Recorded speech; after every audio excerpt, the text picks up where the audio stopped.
As we sit in Indianapolis and celebrate an epic Colts over Titans game, let's discuss the world as we know it. Let's go WNBA.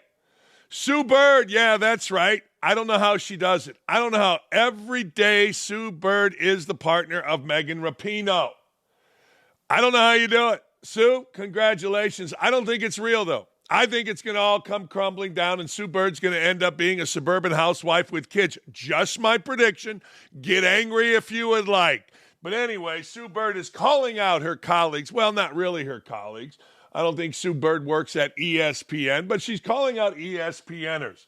Stephen A. Smith, Shannon Sharp for, quote, hating on WNBA playoff ratings. Now, I was a little bit surprised by this because I got to tell you, WNBA playoff ratings, although they have shrunk by a half with no Caitlin Clark in there, are pretty damn good when you look historically. Historically, the ratings for the finals have never been better. The ratings for the semifinals have really never been better. So you go, what are we hating on? But let's understand, in the world of crazy-ass liberal women, and that's what we got here.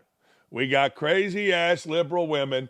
If you disagree with them, if you make a statement that does not fall in line with who? Say it with me. Crazy-ass liberal women, particularly the crazy-ass liberal lesbians of the WNBA. If you make any statement relative to the truth that goes against what they feel, because remember, in the WNBA, it isn't reality, it's feelings.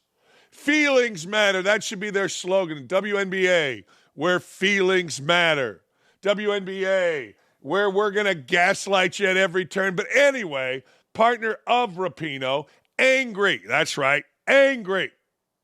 Throughout the entire of the postseason, which includes the Fever and Caitlin Clark, the WNBA has seen an average of 970,000 viewers over the course of 17 total games. That is, as I said earlier, epic, humongi, 142% increase over last postseason, which is probably a 3 billion % increase over 5 years ago or even 2 years ago. But I digress. Game 3 of the semifinals between the Las Vegas Aces, yay, and the New York Liberty averaged damn near a mil, 994K. That's big time. Most viewership in a WNBA semifinal game in 22 years. Now, the crazy-ass league with the crazy-ass lesbian liberals has only been dealing and wheeling and stealing for 27 years. That's pretty good. This still, of course, ranks behind many of the regular season games that Caitlin Clark participated in, which averaged over a mil. Remember, it's not about one woman. And they'll fight, scratch, and claw. And the commissioner and the Olympic coach will tell you it's not about one woman. It's not about one woman. It's just not. No. Well, here's some comments on that. Let's go to some comments. Let's hear Sue Bird. Viewership numbers with Caitlin Clark are astronomical. She is a big draw. Yeah. She brings in all the things. We know this. We've said this. And yes, the games where she's not playing have lower viewership. But in the WNBA playoffs, and we'll use the semifinals as the example, the WNBA playoff semifinal games where Caitlin obviously is not in it because her team lost are still breaking records from previous WNBA years, are still cracking 1 million viewers. I believe the record was at like 930,000 overall viewership, but it got up to like it peaked at like 1 point something. Mm-hmm. So these numbers are still really high and they're still really meaningful and they still show and tell a story of the viewership that is being gained in the WNBA. And yet some people continue to flip that. Those people, I've seen Stephen A. Smith talk about it. I've seen Shannon Sharp talk about it. And that's what I just don't understand is they work for ESPN. So why are you hating on a product? What are we calling a product? A platform? What's it called? Product. Yeah. A product that ESPN that they invest in. Yeah, that's where these viewership it's your numbers product. are coming. Yeah, it's a business you're in. It's not that they can't. And by the way, it's not that they can't be critical of certain things. They can have their opinions. But that's where I don't understand the framing of that. Okay, did you hear when she gets all stuttering? When she says, because this is what they do, they cover all sides. And who is the woman that's grunting, sounding like she's having sex on the other side? Shut up! Sue Bird's making a point. Her opinion, her point. Great. She's fighting for women's sports. She's doing what all women do. We're worried about feelings. But did you hear how she had to end it? She had no answer for herself when she said he can have his own opinion. So what Sue Bird is basically saying is this. Sue Bird is saying, look, ESPN, you show women's games on ESPN. You broadcast women's games on ESPN. You are in the WNBA business, so the people that work at ESPN aren't allowed to have an opinion, or let me back up because this is what these women do. She can't understand why these men are allowed to have an opinion contrary to puffing up the WNBA. See, what she misses is she should be happy about this. She should be happy that finally these crazy-ass, angry lesbian women and their league are being treated like regular, real sports leagues. See, in real sports leagues like the NFL, Major League Baseball, the NBA, let's take those three. Throw hockey in there if you'd like. But in real sports leagues, when viewership is down a half from the regular season, it's discussed. It's not saying, well, in 1973, viewership was only at 500,000, and now in the NFL, it's at 7 million, and that's great. That's not what real sports leagues do. Real sports leagues, and good for the WNBA, because of Caitlin Clark, because a straight little white girl from Iowa made this thing interesting going back to college, a one who has handled herself like a total professional, like, truthfully, an elegant, graceful woman, not a hoochie mama wearing frickin' clothes up her ass, shaking her ass, a.k.a. Angel Reese, because somebody has finally come into that league and played like Pistol Pete Maravich, Steph Curry combined. We're now interested. So when you're interested, Sue Bird, it isn't always going to be flowers. See, Sue Bird could not talk at the end. The interview or the discussion had to stop when she said he can have his own opinion. She had no answer for that. But that's how the last two sentences sounded. Because guess what? Stephen A. Smith does have his own opinion. Stephen A., Shannon Sharp, me, Sue Bird, whomever. Yes, we have our own opinion. And for the first time, that opinion is now centering on the WNBA. And because of Caitlin Clark, there are actually, wait for it, this is what Sue Bird and these other crazy-ass liberal lesbians don't want you to know, there's actually expectations. There's actually a high bar set by guess who? Wait for it, Caitlin Clark. And it makes these women crazy, these crazy-ass liberal lesbians, that we're not just talking about all seashells and balloons, that we're actually doing some comparison. Stephen A. Smith, Shannon Sharp, myself are actually comparing to the top level. What? You're not allowed to do that. Here's the bar that Caitlin Clark set. Here's where they're at now. Almost half the viewership is gone. Now, it's better than it was, but it's not at the top level, which is Caitlin Clark. And Sue Bird and others don't understand that. But of course, you're in business. This is why you just heard why I rarely, if ever, pay attention to a woman announcer. The only woman announcer I pay attention to is a young lady named Emily Eman of the Big Ten Network. She covers volleyball. She's the best there is. She covers it. She played it. She covers it factually. She covers it in depth. All these other women want to do what Sue Bird is doing. And whoever was sitting there talking to her, grunting, groaning, moaning, interrupting. They want you to just simply spit platitudes. What do you all call it? Give them their flowers. Well, you know what? You're a real league now, lady. You're a real league. And guess what? With a real league comes real expectations. And it's driving you crazy. I know it is. Because for years and years and years, if you weren't, discarding the WNBA, if you weren't just like, oh, yeah, WNBA's playing, you weren't paying attention to the WNBA. Now people are, and guess what? Every league out there, every real league, doesn't have everybody kissing your ass, Sue Bird. Doesn't have everybody going, there's a bunch of lesbians, and we live in a time where, you know what? We better be nice, or else they're going to cancel us. No, that's not the way real leagues work. Real leagues work by looking at the data and reacting to the data because people are interested enough in the data. Data, whatever the hell it is. Take that for data. That idiot Fizdale. Anyway, so that's where we're at. And it drives these women crazy. It drives these women crazy that everything points back to someone they're not. Nobody gave a rat's ass about Sue Bird playing in the WNBA. Whatever team she played on can retire her jersey and put it up there, and nobody cares. Now people care. And guess what? When people care, they talk about the positive. They also talk about the negative without fear because it's facts.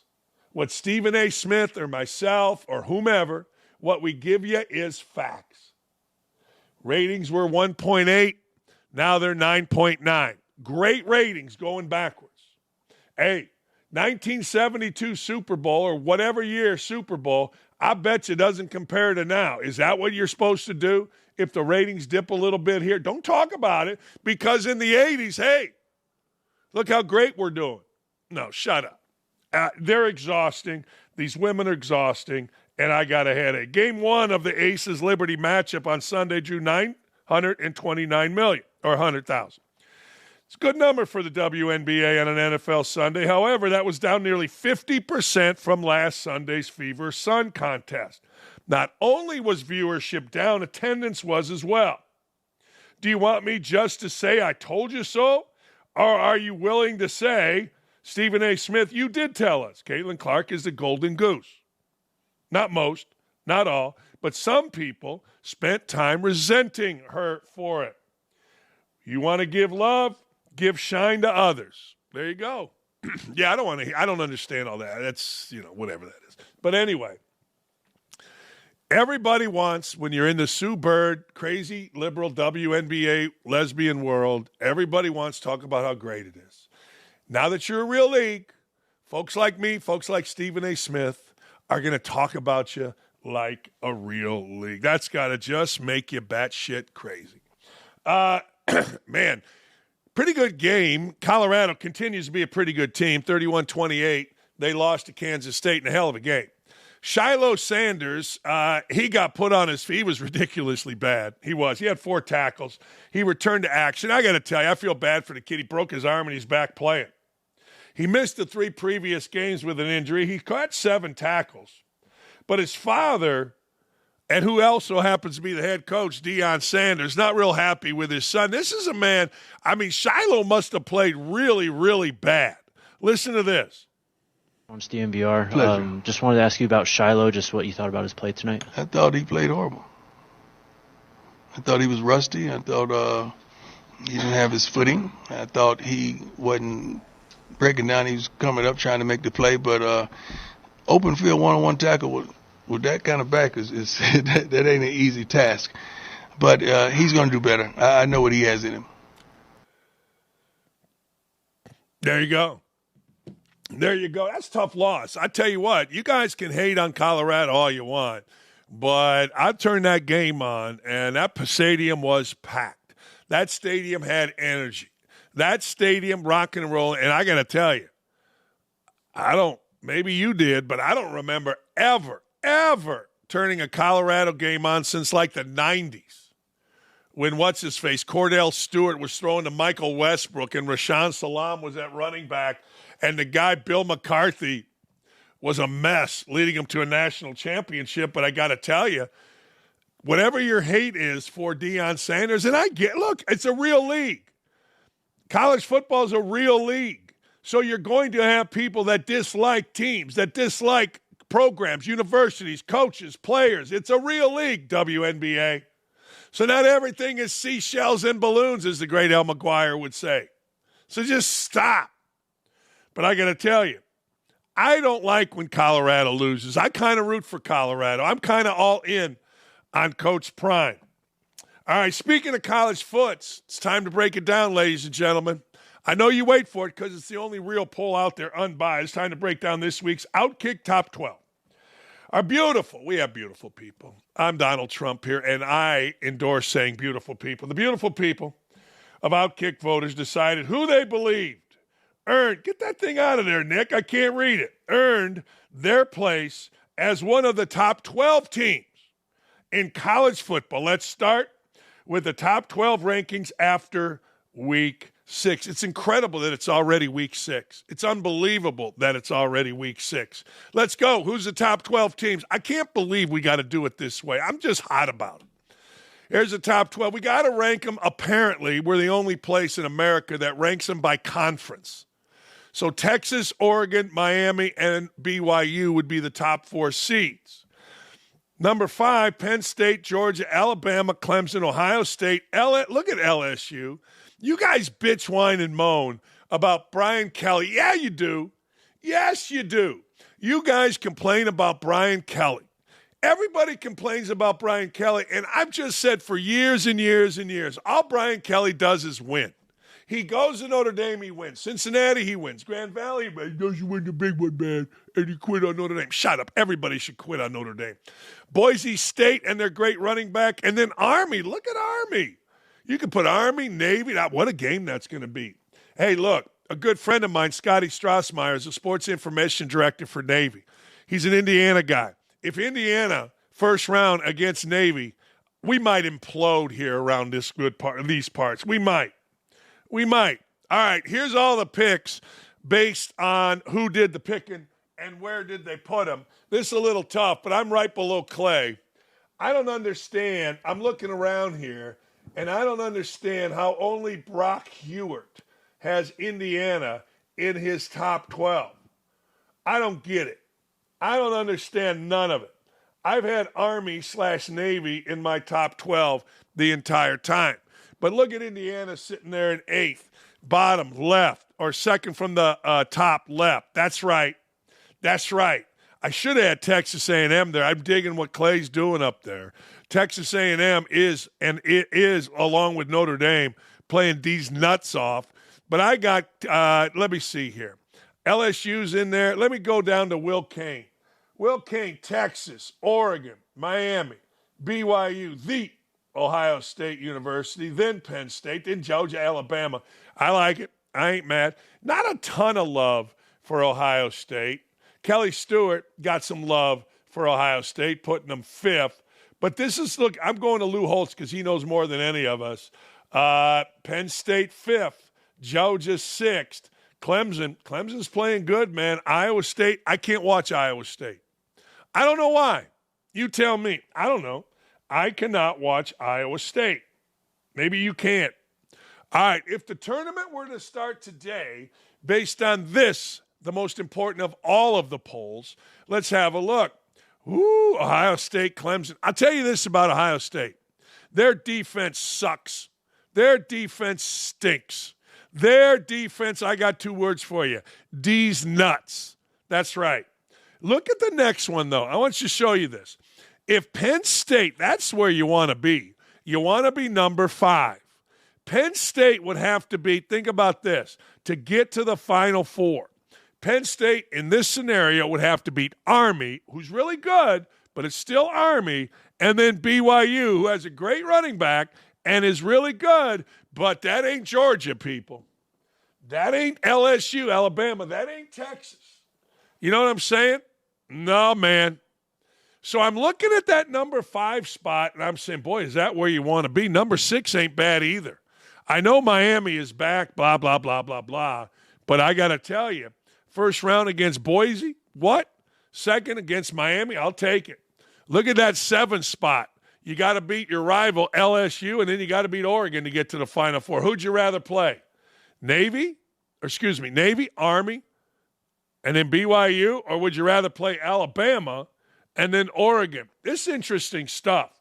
No, this really is interesting stuff. It's fascinating, and I'm here for it. Speaking of the Foots, the Red River rivalry, Texas and Oklahoma, is always close. That's what I heard. Wow, really? 24-3, and it wasn't that close.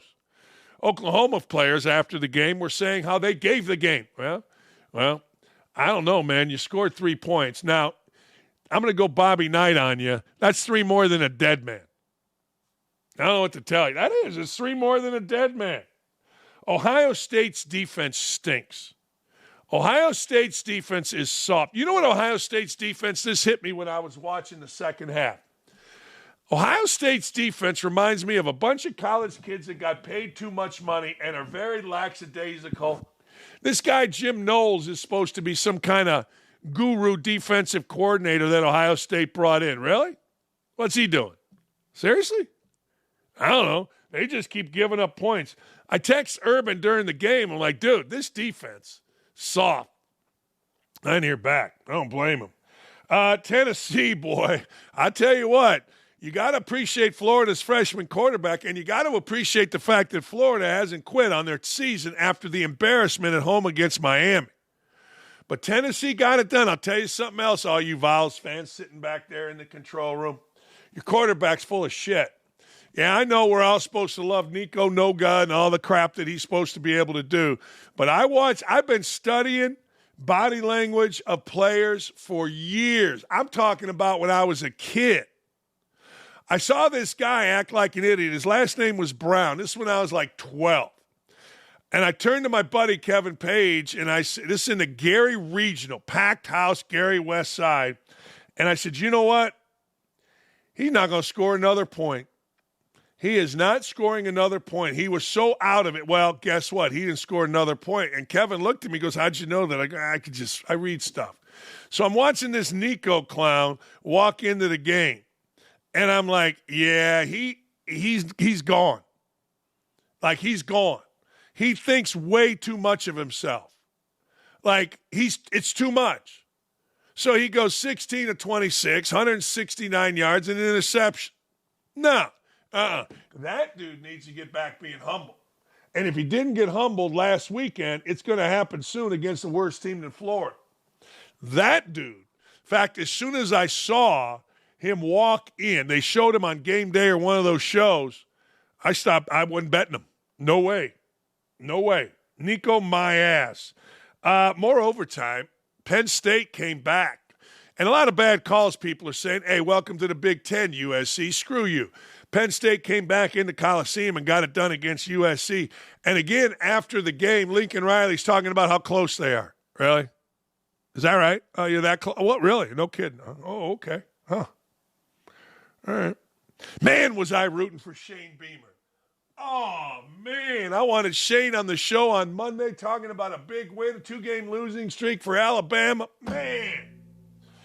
Man, Alabama fans are about half crazy, huh? You won the game. Shut up. It's an SEC win. You had to come back. Alabama, I saw this yesterday, 15-14, going into the fourth quarter trailing. It's the best in the country. Obviously, most teams have an under 500 record going into the fourth quarter. See, that's where Saban, there was also a picture of Caleb DeBoer. Man, was he smiling after that win. And they put it side by side of Saban just frowning after a big win. You know what I mean? Yeah, people are all over Caleb DeBoer. Hey, Kansas State, you play enough close games, Colorado. You play enough close ones, guess what happens? You're going to lose some. Remember a few weeks ago against Baylor, deep down the field, they got it done? Not this time. I can't watch Kansas State. I find them boring. I find Iowa State, actually, I find the Big 12 very dull. I guess I like watching Colorado. I guess they were fun. I guess because the building was packed. But, didn't do much for me. This is a weird story. Now, there's 8 bazillion people that are being paid $8 bazillion to vet rookies. Now, middle of the summer, Malik Neighbors, Malik Neighbors, wide receiver from Alabama, who's kind of a D-bag. He's in the middle of a club making it rain, half-naked women all over him. People use the term bad look. It was a bad look. Let's put it this way. It wasn't a great look. You haven't played a game, and this is what you're doing? I thought to myself, you're being a jackass before the season even starts. What's going to happen when the season starts? And then big-ass paychecks start coming your way. What's going to happen? Well, let me give you a little litany of what's happening with this supposedly stud wide receiver, Malik Neighbors. He's in concussion protocol. He was knocked out against the Cowboys a couple weeks ago. Got bad concussion. He's catching heat from his coach and the media. He was spotted attending a Travis Scott concert at MetLife during the week. Now, here's this clown attending. Look at this idiot. Star rookie. I guess he's a star. Was at a Travis Scott concert and MetLife. He's currently in the concussion protocol and is wearing glasses to help with the lights. Little fat Indiana alum will say, he's just a kid having fun. Yeah, he's an employee, $1 million employee of $1 billion industry. At some point, you got to act accordingly. At some point, you got to respect the fact that you have a job that others, many, are relying on you to do your job, to do your job well. People have trusted you. People have put their jobs on the line. Brian Dable, Joe Douglas, the general manager, have put their jobs on the line for your sorry ass. And you're such a 10-year-old that even in the concussion protocol, you're dumb enough to go to a concert in the middle of a game week. Athletes are just stupid. And this guy's really stupid. But again, it's a bigger issue. Why is it always wide receivers? Why is it always wide receivers? All right, here it is. For those who don't know, a Travis Scott concert isn't just a concert.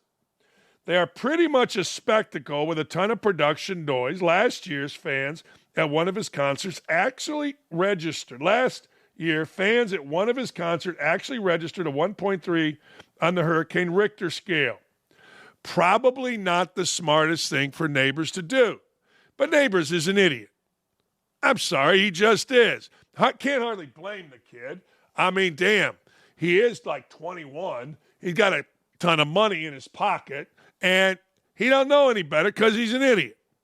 Well, Brian Dable didn't really like it. And Brian Dable, he be the coach.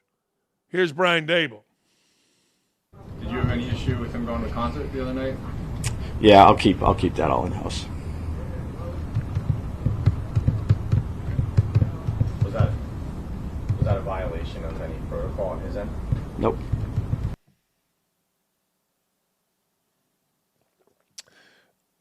Malik Neighbors, what did I say?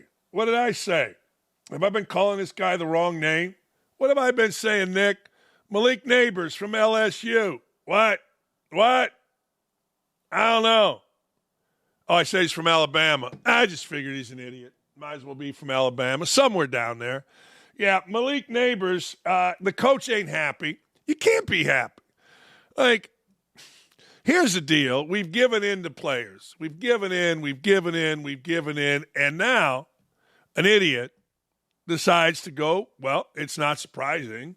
He's decided to go be an idiot. Not a shot.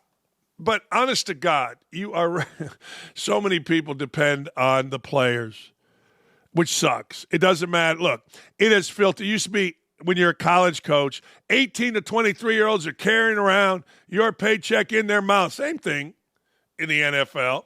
They're carrying around their paycheck, and they're also carrying around your paycheck. It's a good paycheck, though, so everybody should be happy. Speaking of morons, speaking of complete morons, Jets pass rusher who has yet to report to the team while he holds out, Hassan Riddick, is being sued for hiring goons to intimidate a business partner. NFL is fantastic. What great people. Now, I hope tomorrow they can show us, usually Tuesday or Wednesday, they show us pictures of NFL players at Habitat for Humanity. But this is the real NFL. Hassan Riddick. Never go into business with athletes, certainly professional athletes or former Indiana basketball players. Never, ever, ever, ever. Micah, not Chaka, Khan, is suing Riddick after helping him with his failing Cherry Hill, New Jersey, Haven Home Health Agency. Hassan Riddick has a business. It's called Haven Home Health Agency. It was in the red. Now, upon hiring Khan, the lawsuit contends, if the business was ever sold, Khan and Riddick would split 50-50, with Khan's half going to his Kingdom Health Services group. However, Khan says, he still hasn't paid for his share, and if that wasn't enough, was approached by a dozen black glove men who showed up to a business arrangement between Khan and Riddick's father, who made it known that the previous agreed-upon agreement would not be happening anymore. I love it. I absolutely love it. Bump, bump, bump, bump. Let's Con. C-O-N. Man, hey, Dad. Yeah, son. Hassan Riddick came to me, and he wants to go into business together. Really, son? That sounds like a good idea. Wait, is that the guy that's holding out and losing millions a week? Yeah, that is. Oh, sure. Sounds like this will be great. Let's get everything in writing. Jesus, what are we doing? Hey, speaking with Pat McAfee, let's go back to Nick Saban on the Pat McAfee Show. Former Crimson Tide head coach and now game day funny man. What is this Miss Terry stuff? You know, Nick Saban's like from Cleveland. Like all these guys go with Miss something. What's his wife's name? Terry, Mrs. Saban. What are we doing? I know it's a Southern thing, but I get a kick out of guys from the North. He's from Ohio talking like I do. I just get a kick out of it. I'm sorry. I do. I get a kick out of it. And if you don't, fine. But anyway, speaking with Pat McAfee, Nick Saban noted how easy it is for a team to underperform after a big win. He was speaking directly to Vanderbilt on their massive win against Alabama Slammer. Oh, by the way, 12.5-point underdog Vanderbilt went into Kentucky and that clown Mark Stoops and got her done. Here is Miss Terry's husband, I guess is what we say. I don't know. I think that what you see is a lot of peaks and valleys in college football right now. And, you know, a lot of guys, a lot of teams that have had big wins have significant letdowns, you know, the next week.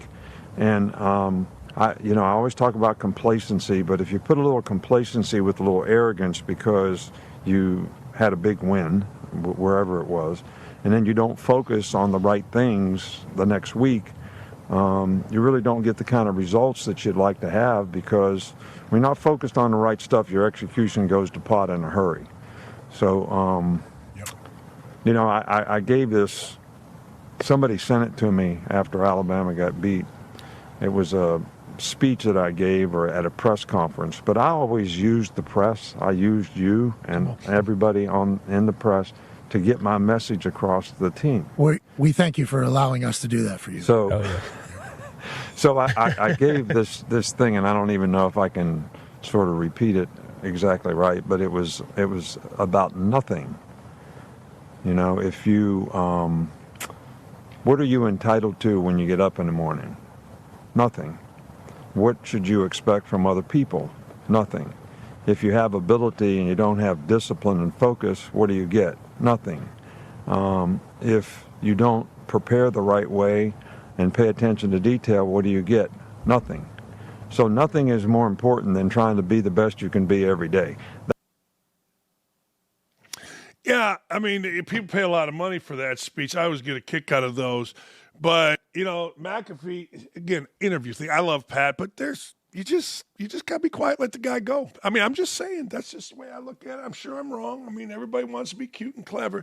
But Saban is absolutely right. See, I've always said this. We're going to see if they're a real football team. You know, when you have a big win and then you lose the next week, we're going to see if you're a real football team. Like, I think Notre Dame has bounced back. Notre Dame was not a real football team early in the year. They went Kyle Field and beat Texas A&M. They weren't a real football team. They couldn't handle it. Vanderbilt's a real football team. Doesn't mean they're going undefeated. Doesn't mean they're not going to lose another game. They have lost a game, but they learned from apparently that loss. And they learned from, beating Alabama that, you know what, here they came. Here they came. They got right back up and whooped the team that many of us, myself included, were questioning whether they could do it. Well, they did it. They're a real football team. Now, they're going to lose a game. I don't know. I'm not saying they're going to win the college football playoff, but I think they're a really good, legit football team now. Now, if they had gotten into Kentucky and gotten blown out, you'd have looked at them and gone, well, okay, you had a great win. There's a real difference between having a great win and being a real football team. You can get a great win. And I played on both. I did. I've coached both. And I know it when I see it, and it's real. It really is. Hey, NFL yesterday, we got a quarterback controversy. I'm not really sure we do, but we think we do.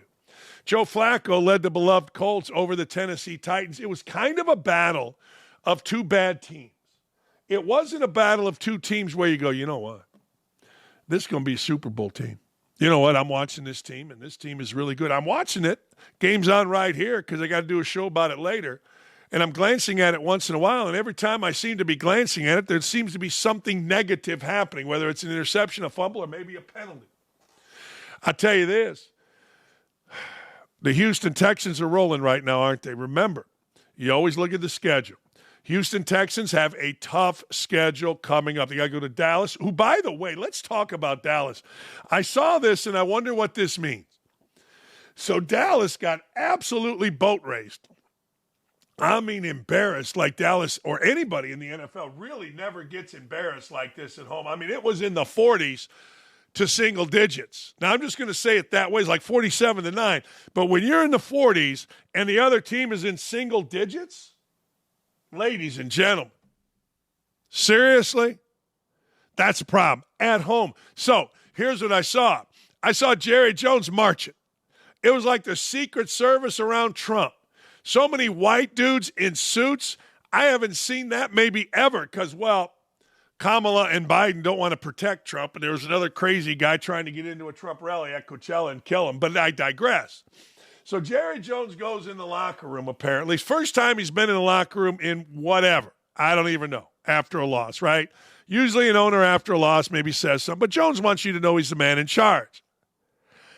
Here's what happened in that locker room. Guarantee it.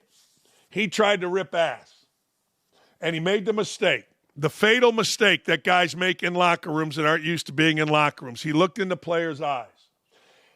You never look in the players' eyes. Bob Knight would always look above us, and I always wondered why. So I asked my coach, I go, you're never really looking at us when I'm sitting in my little red chair. You're kind of looking above. I said, why you do that?